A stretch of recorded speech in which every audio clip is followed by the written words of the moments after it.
మనకి ధనం బాగా కలిసి రావాలంటే మనం ఉపయోగించే పర్సు అనేది కొన్ని ప్రత్యేకమైనటువంటి లక్షణాలతో ఉండాలి. చాలామంది పర్సు ఉపయోగించేటప్పుడు కొన్ని జాగ్రత్తలు తీసుకోరు. దానివల్లనే ఆర్థికంగా సమస్యలు వస్తూ ఉంటాయి. ఎప్పుడు ధనం అనేది నిలబడదు. ఎప్పుడైనా సరే నలుపు రంగులో కానీ నీలం రంగులో కానీ ఉన్న పర్సులు ఉపయోగించినట్లయితే ధనం అనేది తొందరగా ఖర్చు అయిపోతుంది. కొత్తగా మీరు పర్సు ఎప్పుడు కొనుక్కున్నా శుక్రవారం పూట కొనుక్కోవాలి. శుక్రవారం పర్సు కొనుక్కొని ఆ పర్సుని పూజా మందిరంలో లక్ష్మీదేవి ఫోటో దగ్గర ఉంచాలి. ఇంకా మీకు వీలైతే లక్ష్మీ స్వరూపమైనటువంటి గోమతి చక్రం ఉంటుంది, పూజా సామాగ్రి షాపులో లభిస్తుంది.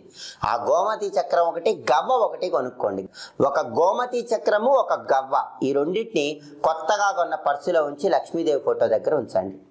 ఒక రోజంతా అలాగే ఉంచి మర్నాడు ఆ పర్సు మీ దగ్గర పెట్టుకోండి. ఇలా చేస్తే ఎప్పుడు పర్సులో డబ్బులు ఉంటూనే ఉంటాయి.